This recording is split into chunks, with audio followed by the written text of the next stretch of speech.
I'm Erin. And I'm Dana. And this is Crimes We Didn't Commit. Are we not recording? We're recording now. Oh, are we? Okay.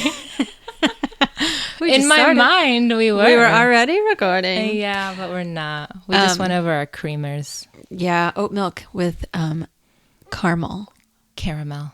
It's so funny how people say the same words differently. Where does it come from? Where does which one go to? Do you know what I mean? Like, is caramel or caramel like a southern thing? And is caramel a northern? I have no idea. I don't either. Where do accents in our country, why are there so many different accents? I don't know. It's so weird. It's like you go to this state and all of a sudden you have that accent. Yeah. Which is very odd. It's so confusing. Because I feel like most people stemmed from the same zone at the beginning times. Yeah. And then... Well, and it's like you go from obviously New York, right? Yeah. And down through Pennsylvania, it starts to shift. Yeah. Maryland it's completely so different. Virginia starts to get that real southern draw. Yep. North Carolina, straight up southern draw. Yeah. South Carolina is a whole nother southern draw. Their southern draw is different. Yeah. And then we got Georgia and... all of that. Yeah. And then Florida's like, we're fine. Where's the accent? Yeah, no accent there. So weird. Because I feel like so many people in Florida are transplants. Yeah. To Florida from other places. Yeah. So well, then you would think it would be a mix of accents. Yeah. And then you have Louisiana, who's like... what are they saying? Most wild accent I've ever heard in my life. Don't know what you're saying. Yeah. Love you guys, but don't know what's happening. Like crawfish. I don't know. Can't even do it. Can't even do it. Oh, what a good time. I don't think that we really have accents.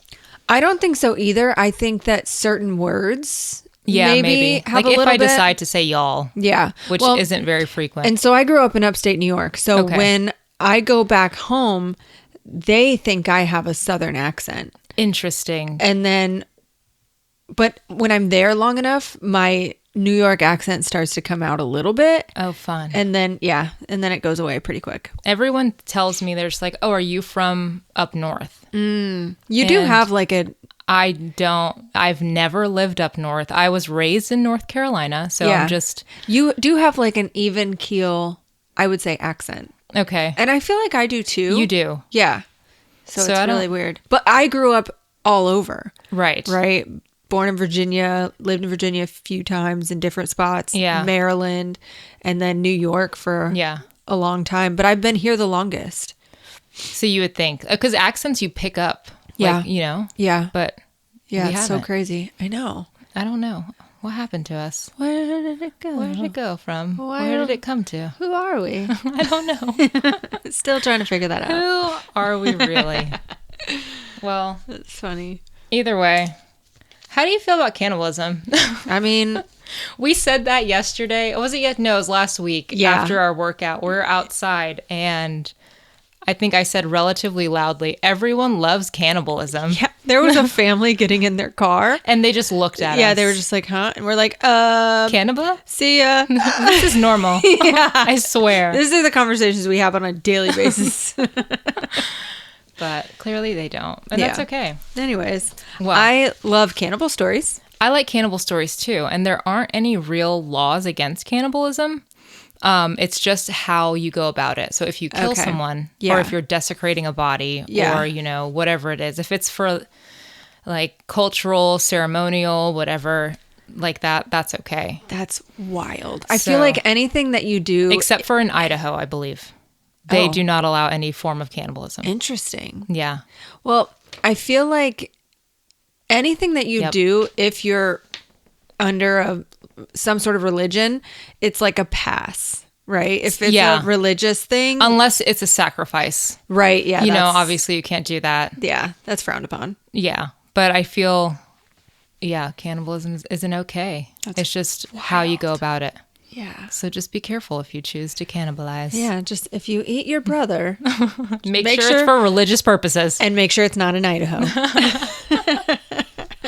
So this guy, his name is Joachim Kroll. He's from Germany. Sounds Wikipedia, like it.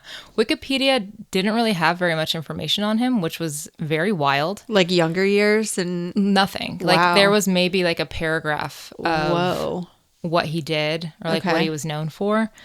I also had to translated, it originally came up as German. Okay. And it was translated. So either way, doesn't matter. So Joachim Kroll, he stands out as one of the most disturbing figures. He's a man whose crimes were not only prolonged and calculated, but deeply unsettling in both the motive and the execution. Ugh. He was known as the Ruhr, I can't pronounce it. It's R-U-H-R, if anyone knows how to pronounce that. Ruhr? Ruhr. Yeah. Ruhr cannibal. And the Ruhr hunter. He carried out a series of murders for over 2 decades. Whoa, that's a long time. Yeah, it's a really long time. It's wild. Yeah. Like, that's a really long time. Either investigators or law enforcement wasn't the best then, or he was just really smart. Well, he was committing them during World War II. So that was why. Okay. So he left behind at least 14 confirmed victims, but what makes this case particularly haunting is not the number of lives he took, but the pattern of behavior, the psychological detachment, and the way he just blended into society while he was doing it all. Creepy. He also later claimed that he consumed parts of his victims because meat was expensive. Oh my God. Okay. He had a budget. I can relate to that. Yeah, he had a budget. He needed to stick to it, and that's just what he had to do. Yeah. Wow. So Kroll was born on April 17th, 1933 in Hindenburg into a poor mining family. He was the youngest of 8 children, which actually, I've seen 9 children, so not 100% certain. Well, maybe he was the 9th and he had 8 siblings. Potentially. You never can tell. I don't know. I mean, what's one more? It doesn't really make a difference. So many people. So he grew up during the chaos of World War II. He was surrounded by poverty, instability, and loss. His father was taken a prisoner of war and just never returned. So I'm sure that he was... That's so sad. Offed. Yeah. Yeah. And that left his mother to raise the family under extremely difficult conditions. I can't imagine even being a single mother of one in now conditions. Well, and if you think about it too, our country has never really seen a war here. No. So over there, it's like absolute chaos. Yeah. Like streets are burning, bombs are coming down, it's so crazy. And I have no idea what that's like. No. I can't fathom what she had to do in order to raise 8 kids. No. By herself. I would have said bye. Adoption. I hope she had SNAP and all that kind of stuff. Everything. Yeah.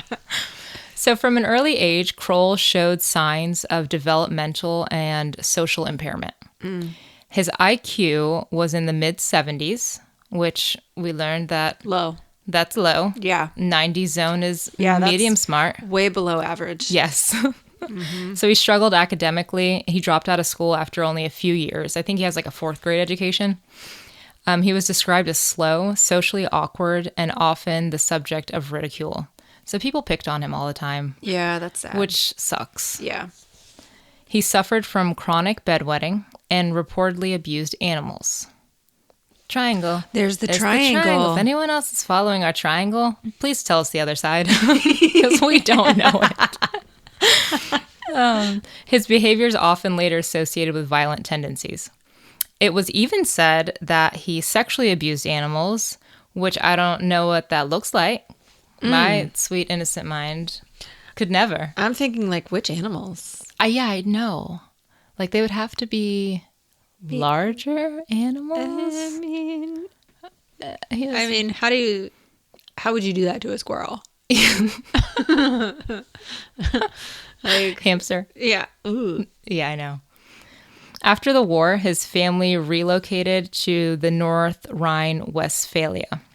As he grew older, Kroll worked as a farmhand, where he was exposed daily to the slaughter of animals. He later admitted that these experiences had a lasting psychological impact on him, which shaped his thoughts and behaviors in ways that would later manifest as crimes. Which the fact that he said that in and of itself sounds it's a mighty smart thing to say for someone with such a low IQ. Yeah. Like you're putting the dots together. Yeah, and I mean he's seeing probably what would become his fantasy. Yes. Wow. So while he was working as a farmhand, Kroll said that helping kill farm animals inspired his murderous fantasies, like we just said. Mm-hmm. When he saw a pig being slaughtered, that incident in particular awakened his sex drive. Ooh. Which, that's not normal. That's no good.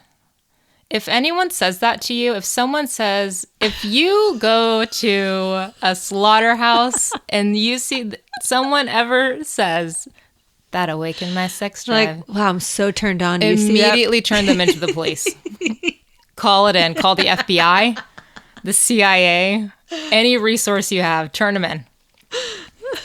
So Kroll, as a young man, he did attempt to have romantic relationships with some unknown woman, which I'd want to be unknown too. Yeah, I wouldn't want to admit that. Not at all. It wasn't me. He said that he felt awkward and inadequate with women sexually and described his only sexual encounter with a woman as a failure. So... that tracks. Yes. So his twisted mind concluded that he should have sexual encounters with someone who could not complain about his performance. Like an animal. Like an animal. That's, at least it kind of, that's how my brain would go. Yeah, yeah. Which also is not a good way to go either. No. In 1955, his mom died. And Kroll committed his first known murder. So that's said to have potentially had a profound effect on him. There isn't really anything on how close he was with his mother. Like, I don't know if it was like an Ed Gein type thing. Right. Like, I don't know how that relationship looked, but we can assume based on that being the year of his first murder. Right, like right after that. He had a close relationship is my assumption. Yeah. After her death, Kroll was living on the streets of Friesenstrasse. Yeah, I've been there. I know the street. Kroll was known by the local children as Uncle Joachim because of the fantastic toys, candies, and dolls he kept in his little flat. Despite all the rules of the building, Kroll would invite all these children into his home, feeling that they were his true friends. Okay, 4th grade education. He can talk to them, communicate with them. Yeah. Okay. Like, you know, toys. Really fucking weird. It is really weird, but it checks. In his mind, I can understand that. Yeah. So Kroll loved the attention from the young girls that played in the area. He would treat them as his own nieces. What the young girls never saw was Kroll's number of inflatable dolls in his home. What? He would use them to satisfy his sexual urges, which I would greatly prefer he did that. Okay, so going back when he said that he wanted to be with people that couldn't judge him by the way he did the things. Anything. Yeah. So when we said animals, it also applied to these fucking dolls. Yeah. Okay. So he had a bunch of these dolls, and he used them as practice for strangling as well. Okay. Yeah. Probably did a good job at killing them. Way better than those other guys. So we're going to start with his first victim. It's a 19-year-old attractive and outgoing runaway, Irmgard Strell, and she was lured by Kroll to a barn near the village of Wallstead after Kroll had promised her some kind of precious gift. Now, it's alleged that she was a runaway. I don't know if she actually was, but I'm throwing it in there because I did read it somewhere. All right. She was stabbed in the neck and then strangled. Kroll wanted her sexually, but he knew that he couldn't have sex with her while she was alive and fighting. So that's why he just went right ahead into the killing process. The only arousal he was able to attain was after death, and he viciously raped her corpse and used a long butchering knife to disembowel her. Okay. Which is excessive. Yeah. All right. So he's a necrophiliac. And... yes. That's intense. That's intense. I mean... a lot happened with that one. Yeah. With his first. That was a big event. It seems very animalistic the way that he treated her after the fact. Yeah. Like after he was done. Yeah. Because you disembowel, in my mind, you like hang animals up and then you get all their stuff out. The stomach zone and like empty it.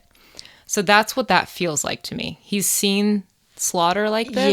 Yeah. So maybe he's just replicating it. Yeah, it's giving farm animal. It is.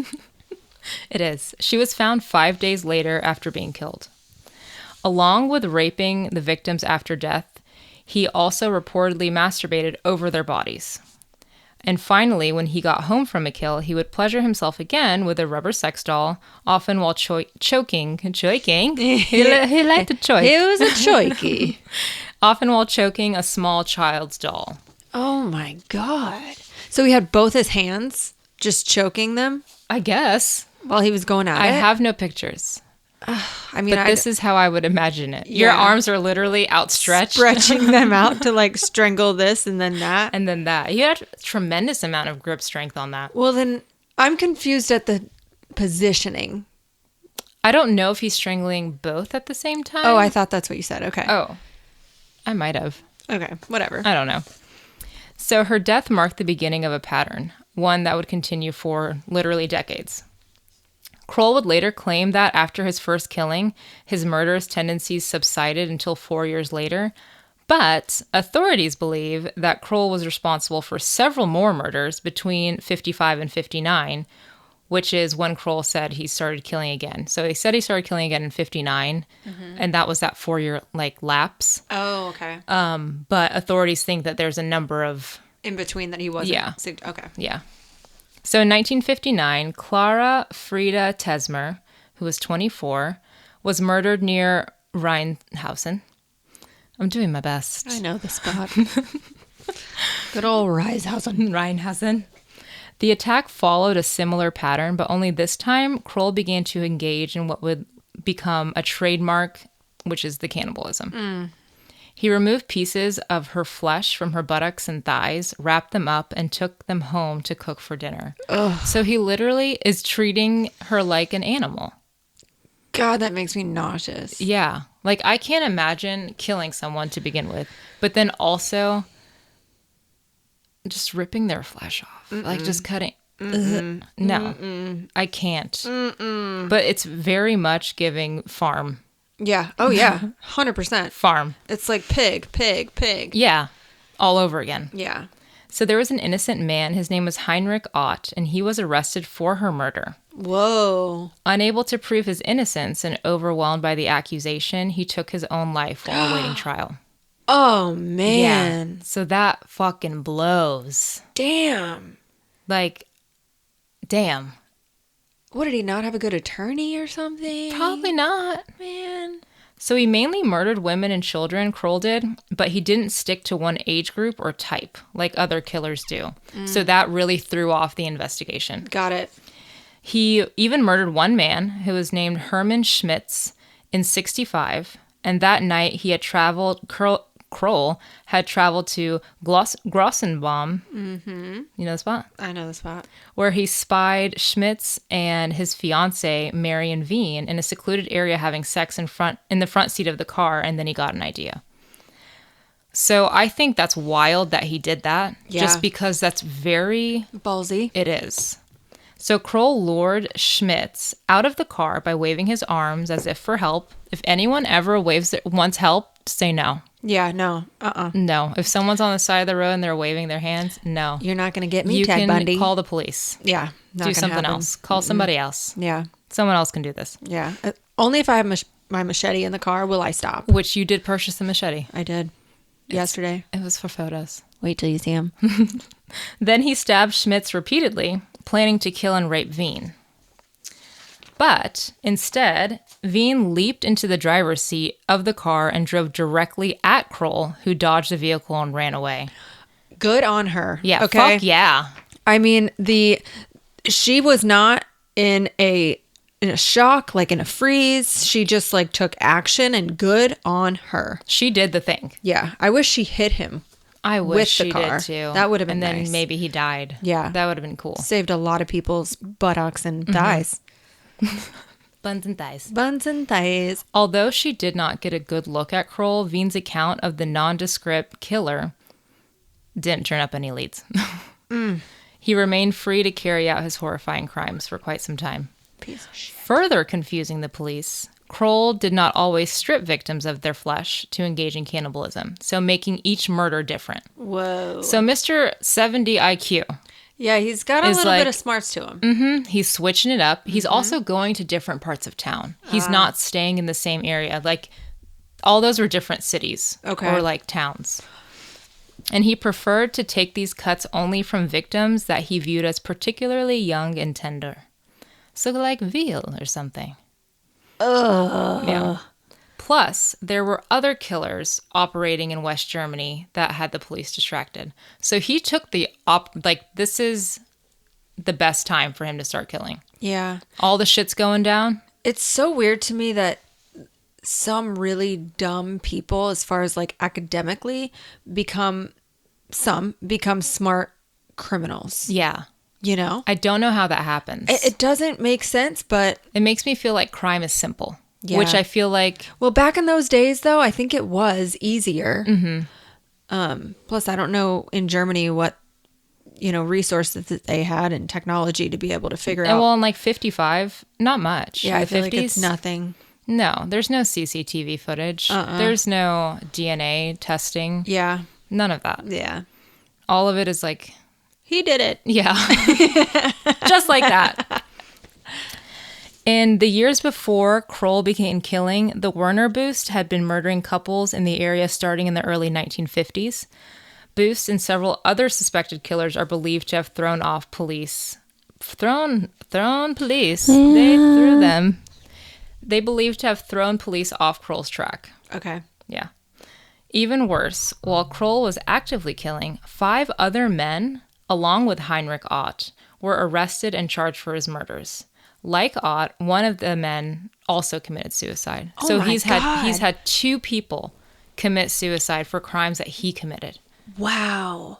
Those were literally crimes they didn't commit. Literally. Yeah. So, oh man, I have questions about those guys because I wonder if they were doing something wrong or they just happens. They could have been like with the victim last or like whatever. They knew that there was no way of really proving their innocence. It was just like, I'm out. I feel like it'd be hard to prove innocence in a situation like this, especially if you live in the same area as them or whatever it is. Yeah. Another disturbing element of Kroll's murders was the motivation behind the cannibalism, which we mentioned earlier. Many cannibalistic serial killers like Albert Fish were sexually motivated to consume their victims' flesh, or they see it as a trophy. Yeah. But Kroll was much more practical because he said that meat was expensive. Yeah. He didn't have time for that. I mean, at least this was a sale. Yeah. At least he was using it as, something he needed. Like he was penny pinching. Yes. He had things to do. He had food to eat. He couldn't find any more coupons. Yeah, I guess not. Yeah. In the early 1960s, Kroll continued killing. I'm not talking so good today. We're doing fine. We're doing a great job. Yeah. His crimes became increasingly erratic and difficult to connect. So now he's getting all over the place. Yeah.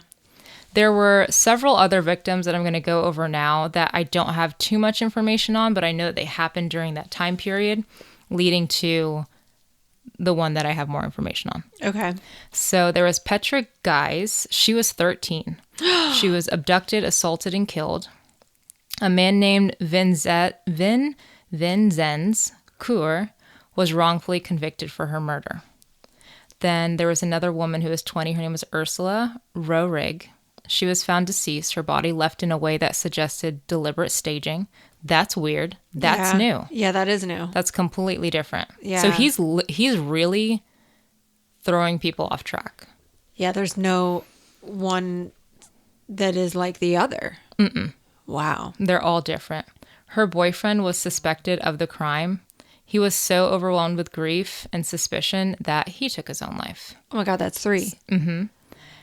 Monica Tafel, who was also 13, disappeared on her way to school.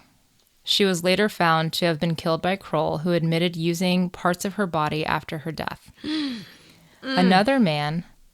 Oh, wow, there's so many of them. Another man, Walter Quicker, was accused and served time before being released. The public suspicion followed him, and he later died by suicide. Okay, that's so there's 4. Mm-hmm. Now we're going to go to the next victim, which I have more information on. Her name was Ilana Hark. She was 5 years old. Oh my God. In December of 1966, Kroll strangled 5-year-old Ilana Hark in a ditch at Wuppertal. He raped her and cut her flesh before satisfying his curiosity of drowning someone.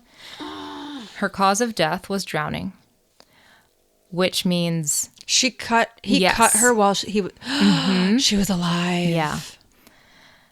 Which was another curve that set police in the opposite direction. So he's never done that before. He's just anything and everything he's doing. I'm dying to know, no pun intended, what his inspiration was. I mean, how do you think of all these things? The farm. It was just the farm. That was literally all he had. And that's all I could find in terms of how he came up with any sort of ideas. So I don't know what the fuck farm he was working on. Yeah, what farm drowns people? And I mean, I understand like the cutting of the rump and like thighs. Disemboweling and you know, things of that nature. Yeah. But the staging of the body, the drowning. I think that he was just trying new things that he heard of. Yep. Kroll can be identified as an impulsive killer. Yeah. One who is disorganized and has a wild pattern. Yeah.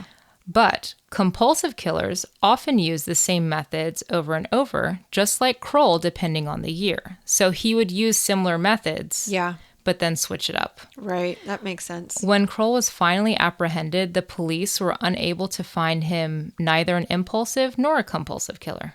So none of those things actually made sense. Okay. So he was in the middle, maybe? I guess. Okay. Because he did some of the things that a compulsive one would do and then also an impulsive one. Yeah. So almost like he had to be in his own category. Yeah. It's just the Kroll category. Right. He didn't fit the profile of a usual serial killer. Years had gone by between the killings. Kroll had the ability to curb his actions. While certain years he had maniacally and sadistically murdered and ate his victims. So he could do both. Yeah. Which makes zero sense. Yeah, well, it makes me feel like he's just not a killer then. He's just doing... Well, he is obviously a killer. Yeah. Well, maybe he was like, his meat fridge was stocked at that time, so he didn't have to... It could have literally just been that. Yeah. He might have just been behind on his meal prepping. That had to have been it. Yeah. He was weighing out his food and realized that he didn't have enough. I have to get 3 grams. I have too many thighs. Yeah. I need white meat now. Kroll killed and raped 16-year-old Manuela, note it. You can do it. In Essen, and used the flesh from her buttocks as meat. And he masturbated over her body, leaving semen on her face and pubic area, which makes me... This is financially and sexually motivated, 100%. Yeah. Police believed her death to be an attack from a gang of boys. Oh. They thought multiple people had to do... Well, that makes sense. Multiple boys. Because there was stuff on her face and her pubic area. Yep. So did he do it twice or did he just shoot it really fast? Right. At one, you know. And then also there was meat removed. Right. Which I don't know what boys. I mean, that makes me think of that one book. What was that one book? Of eating ass? Of all those boys on an island.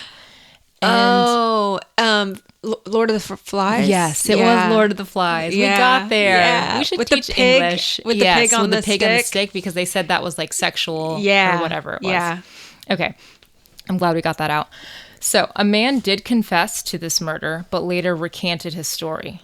Why would you confess? I don't know. Sicko. So that makes me think maybe he did do it and this might have been not him. Like a copycat? Maybe. You never know. We don't have any good record of this. Yeah. Like this story only has so much available. Who else has the same idea? Who's like, I want to do that. I want to eat a butt cheek. But that man who did confess, he was convicted and served 5 years of an 8-year sentence. So apparently murder is an 8-year sentence during that time period. That's out of control. Which in today's sentencing would be maybe 2 years. That is insane. Yeah. Okay. 5 years for the murder, removing of flesh from her body, and allegedly eating it. Yep. As well as rape. Yeah. Is an 8-year sentence. Not only rape, but necrophiliac, like rape. Potentially. Yeah. So that's bananas bonkers. Yeah. But all of this, like, inconsistency in the methods was one of the key reasons Kroll avoided capture for so long. Uh-huh. Throughout the years, he continued to kill sporadically, sometimes going long periods without committing a crime and then returning with sudden bursts. And like we said, the victim age ranged widely from young children to adult, making it nearly impossible for investigators to create a consistent profile. Well, yeah, and then male to female. Yeah. Yeah. So this is a criminal profile's nightmare. There is nothing concrete. Yeah, that's out of control. Everything is just a guess. You have no idea when this person's going to strike next, or who they're going to target, or what they're going to do to them. Yeah, they're looking for a smart, dumb man. Yeah, that's exactly right. Yeah. He traveled between towns, changed his methods, and didn't always engage in cannibalism, further confusing law enforcement. And his crimes were disconnected, like the work of multiple offenders, when in reality it was just carried out by him. So despite his low intelligence, Kroll demonstrated a disturbing ability to evade capture. So the criminal profile they made for him, this is what the police were searching for. Okay. A highly intelligent, organized killer capable of operating undetected. Yeah. Which is that's like, duh. Yeah, but then you think of who he is. Yeah. He is It doesn't match. Uneducated farmhand who doesn't have any friends and is just living life. They didn't know the triangle. Clearly not. Yeah. So they were looking for the wrong person entirely, basically. Mm-hmm. Kroll lived quietly in Duisburg, working ordinary jobs and interacting with the neighbors. To those around him, he appeared harmless, almost childlike. What they didn't see was what was happening behind closed doors. On July 3rd, 1976, everything came to an end. So this was started in 55. Mm-hmm. We're in 76 now. Jeez Louise. So it's been over 2 decades at this point. Yeah, 21 years. Yeah. Marion Kettner, who was 4 years old, no, disappeared, having last been seen near Kroll's residence. Okay. We're getting somewhere. We are getting somewhere. Days later, a neighbor complained about a clogged pipe in their shared building.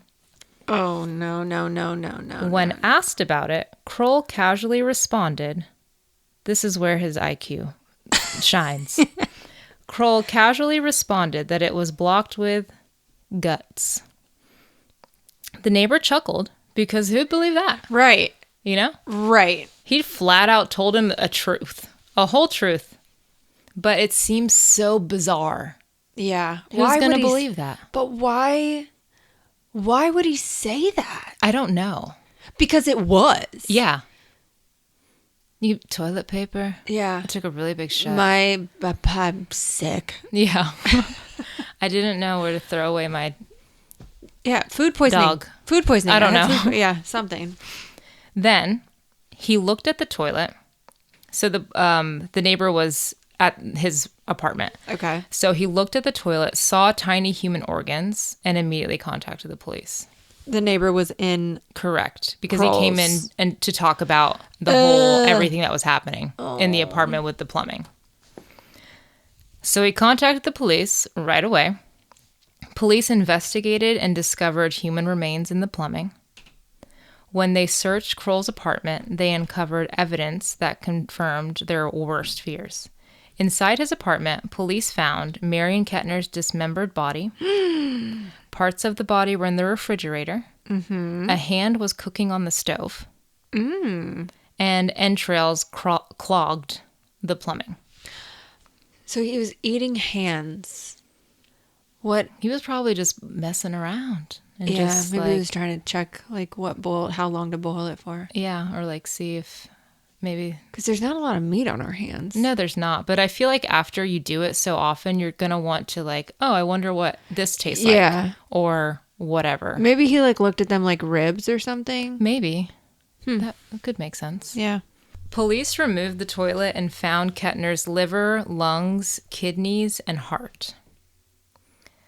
According to her grieving and appalled parents, Marion was regarded as a sweet and trusting blonde little girl with a sweet tooth for Kroll's abundance of candy. Oh my God. Yeah. At first, Kroll said that the guts in the toilet were the remains of a rabbit he had skinned and tried to flush. So, his IQ's going up now. I mean, even though there's absolutely no way for them to believe him. Well, yeah, but there's a hand on the stove.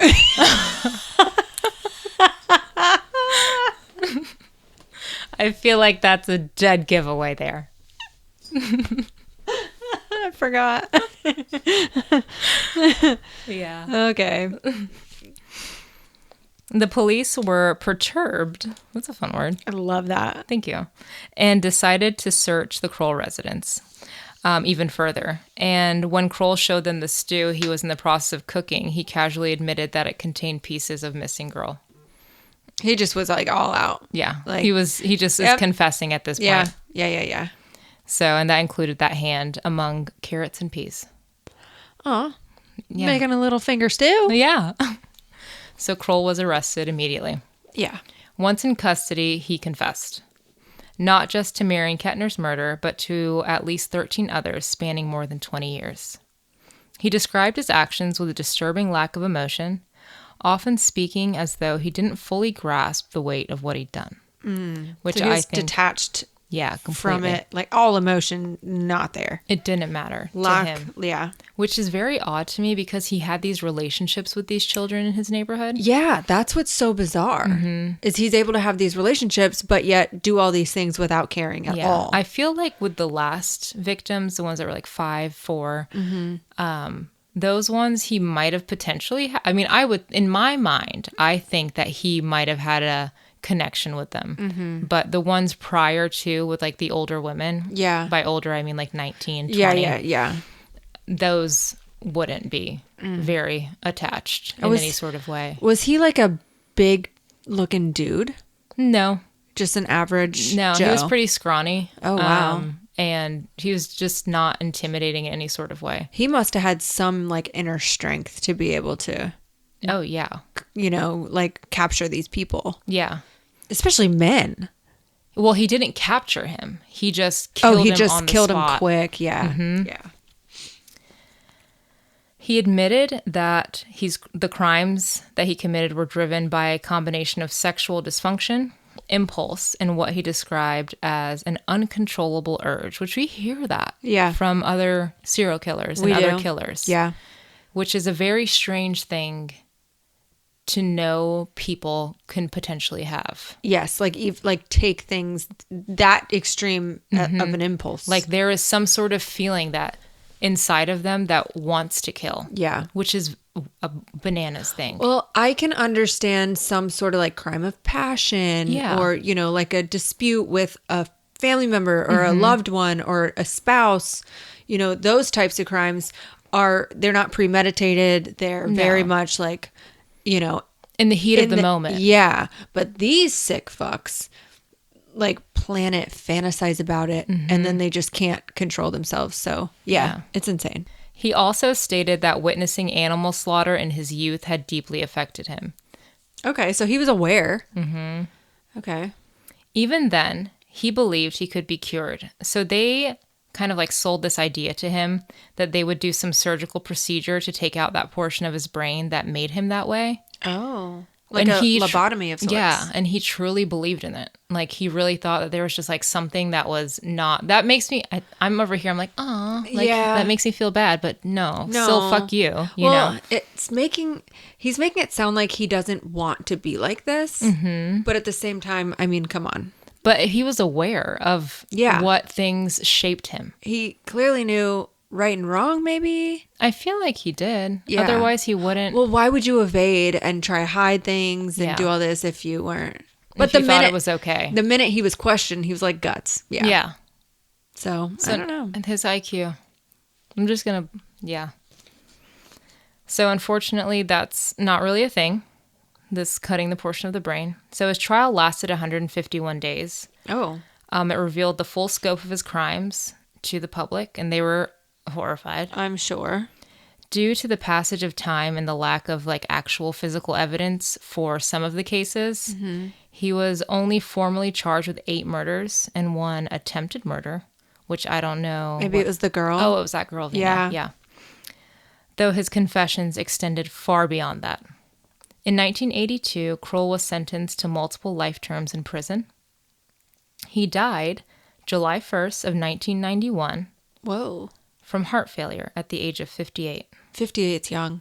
That is young. But he also didn't serve any time, really, it feels like. You know? Like, not much. Not enough. He was sentenced in 1982 and 91. Yeah. So 9 years. Yeah. Oh, wait. 9 years? Yeah. Yeah. What makes this case linger is not just the brutality, but just the invisibility. The fact that he just lived among the people, you know? Yeah. He worked an ordinary job. He hung out with neighbors. He played with the children for over 20 years. It's just crazy how easy they can hide it. Yeah. I mean, the fact that someone that unintelligent, I don't want to say dumb, but dumb, can commit these things and stay away from investigators. I know we keep saying it, but it's mind-blowing. 21 years, you can do anything you want, literally, eat anything you want, or anyone, and just get away with it for so long. Yeah, I don't think that would hold up very well today. No. I don't. Well, DNA. I mean, he's jacking off all of these people. Yeah, I know. The minute they see that, they'd be like, oh, we got you. But they would have to be in the system. Yeah. To begin with. Yeah.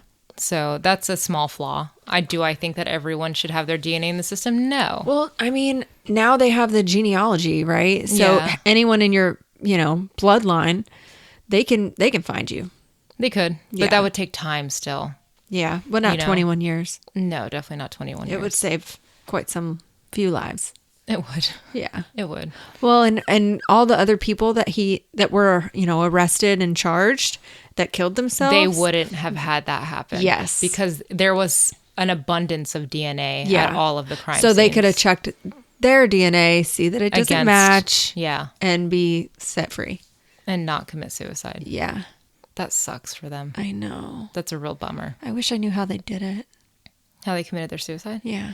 I don't know. In my mind, it would be like with a gun or a hanging type of thing. Yeah. I feel like all other methods, unless it was like drugs. Or cyanide. Yeah. Like fuckface. Like Leonard Lake. Yeah. Leonard. Lenny. That sounds like a killer name. It does. If your name is Leonard out there and you're a killer, let us know. And we know what you're doing. So I told you already that cannibalism is legal in all U.S. states except for Idaho. There's no federal law that specifically outlaws cannibalism, which means theoretically consuming human flesh is not a crime in most states. However, the practicalities of actually obtaining and consuming the flesh are heavily regulated. That's out of control. Yeah. So murder and homicide, even if the cannibalism isn't illegal, those things are.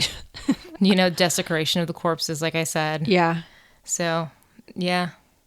That's so crazy to me. Why isn't that illegal? I don't know. Because it's part of practices. Like there are like tribes and stuffs. Those are weird tribes. I mean, it's an odd thing, but I know that that's like I'm sure some of them are like keeping that person, their spirit with you or something like that. Until you shit them out.